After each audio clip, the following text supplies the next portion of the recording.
There's one video on my channel that completely changed everything, but the crazy part is I never posted it. It's still uploaded onto my channel today, set to private. This video taught me something huge about fear, creativity, and entrepreneurship. We'll talk about all of that in a moment, but first, let's rewind back to 2017. In 2017, I was living at home with my parents and I was operating my business out of my childhood bedroom. During the week, I'd be working with small businesses, creating social media content for them, and on the weekends, I'd be shooting weddings. At the time, I was dating my now wife, Michaela, and I was still trying to figure a lot of things out. I had always liked the idea of creating a YouTube channel where I could have a space for my own content, not content for someone else, not content for a client, but just a space that was mine. I made my first 3 videos, and one of those was this video, the one that would later change everything. It was a lighting tutorial that I actually filmed at a space in my parents' house where I used some small gear and some lamps that were laying around to create this video. It is kind of funny to look back at this time now on this side of it and, just kind of see myself and all the stuff that I was going through. But at the time, it didn't feel funny. It felt heavy. I was putting so much pressure on it that I remember just kind of hovering over that publish button and I could not click it because I was scared. And at the time I would have, justified it by saying like, oh, I'm too busy to dive into this right now. I need to really work on this other stuff with my clients and the weddings that I'm shooting. But, it just, when I get down to it, I was nervous. I was letting fear get the better of me for sure. So instead of hitting publish, I just let that video sit and it's still sitting there today. Fast forward to 2020, the world is kind of shutting down and, I find myself like many others with time on my hands. A lot of our clients have just kind of stopped for the time being. Weddings have been rescheduling. And so here I am wondering, what do I do now? Well, YouTube. The crazy thing about it was not my busyness or my schedule or having too much on my plate that was preventing me from pursuing YouTube. When everything was taken back and I had all the time, it was fear. Fear was the thing that had been keeping me from starting. So I decided to log into my YouTube channel and go to YouTube Studio, and there it was. This video is just sitting here, still set to private. Now, I was living in a new space. I just kind of I even looked a little bit different. So I was like, you know what? I'm just going to go ahead and take this same script word for word and just remake the video here, just so it feels fresh to me. And I think this was still my way of kind of like navigating around, not being sure if I was going to go through with actually hitting publish or not, but I decided I was just going to go for it and I made the video. And through that process, I kind of had to get to that point where I was like, I'm posting this no matter what. I gave myself deadlines and deliverables and I planned the video, shot the video, edited the video, uploaded the video, and I finally hit publish. And guess what happened? Nothing. Nothing really substantial happened. But if anything, I felt accomplished. Like I had released this video finally, and it gave me that extra motivation to keep posting new videos. So I had posted this video in April of 2020, and for about like 3 months or so, it had just been sitting at under 1,000 views. Then by the time August rolled around, something started to happen.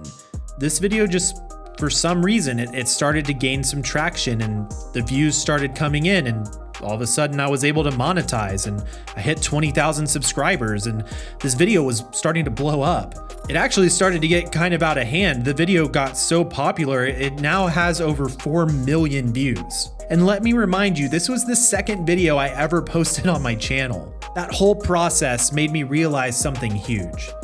Nothing is wasted. And this video had been good the whole time. I had just been sitting on it, and out of fear, I was caging myself in from reaching those dreams that I had of starting a YouTube channel. But that one decision, finally hitting publish, eventually led to everything that came next. Since posting that video, I've passed over 100,000 subscribers on YouTube. I've been flown across the country to work with brands at events like VidCon and NAB. I've been invited to creator influencer trips like Sony Camera Camp and Condo. And recently, I even got to represent Sony as a photo instructor at a Best Buy event. But honestly, the milestone that means the most to me is not a partnership or a plaque or an event. It's that I get to do this full time. And I'm so thankful to you guys for watching and subscribing and being a part of this, because it means that I get to provide for my family. I get to have autonomy of my schedule. I get to be at home and work from home while my daughter, who's 1 right now, is growing up, and I get to have this valuable time with her. And like that to me it means everything. So the real lesson in all of this is not making a video, posting it, and seeing what it does. The real deeper rooted lesson for me, and I'm gonna get really real with you guys, I think I was dealing with pride, and it was masking itself as fear and insecurity, but those were the fruit of the problem. The root of the problem was pride. I was placing my identity and my self-worth and my actions on sinking sand. I was putting it on the hypothetical opinions of others. And that was not a good foundation to be making decisions off of. And because of that, I was paralyzed. I wasn't able to take that next step with confidence.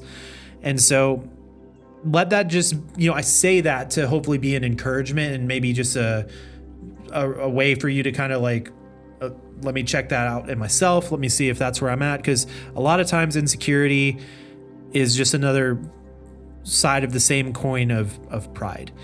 And so I had to kind of submit that and humble myself a little bit and be like, you know what? No, like I don't need to place my identity on these things that are so shifting and uncertain. Like I need to know who I am. I need to know that I'm loved by God, my family, my friends. Like I don't need to try to earn this approval from strangers on the internet.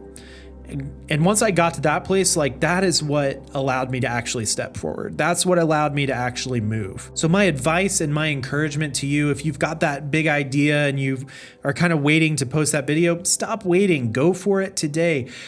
I'm a big believer that things can be redeemed, that nothing is wasted. But of course, I wish I would have just started the 3 years earlier.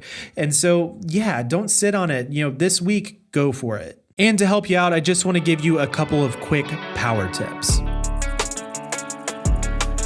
The first one is to go step by step.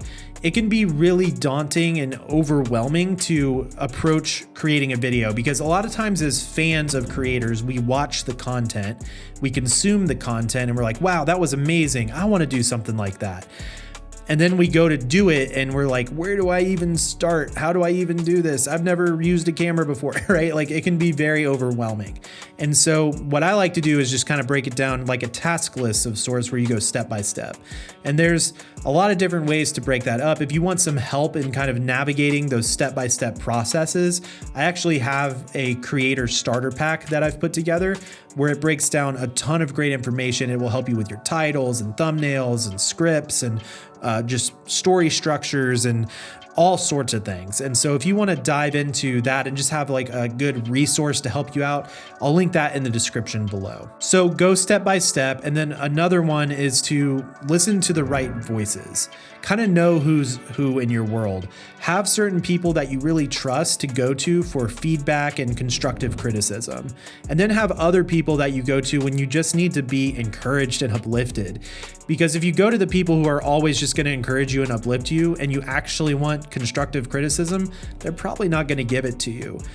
On the flip side, if you go to somebody who gives constructive criticism and you're looking for encouragement, you're probably going to be a little hurt and offended. And so just kind of know who's who in your world, put the proper voices at the right places, kind of take inventory of that, be aware of that. It will help you a lot. In that same train of thought, take control of your feed. Pay attention to what you're following. The reality is a lot of times we start to create what we consume. We see stuff that we like and we try to emulate it ourselves on our own stuff. And it can be really distracting to do this. And the other thing too is it can lead to a lot of comparison real quick. There's been people and seasons in my life that I actually love their content. They inspire me. I look up to them. But sometimes when I'm dealing with some of that pride stuff and I'm working through it, I just need to like mute them for a season because I know I'm going to go straight to comparison. And that's something I need to work out before I can get back to watching their stuff. And so just know and take inventory, be emotionally aware of like, how is this making me feel? Like, is this helping me get motivated and reach my goal? Or is it actually demotivating me and steering me away from the goal?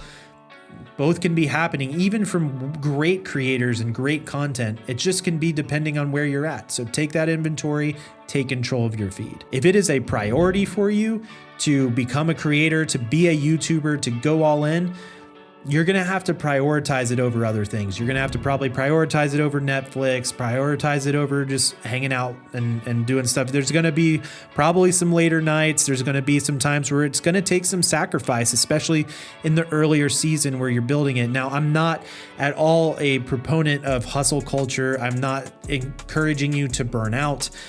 You should definitely learn how to do it healthy and do it well. I don't like to work hard. I like to work well.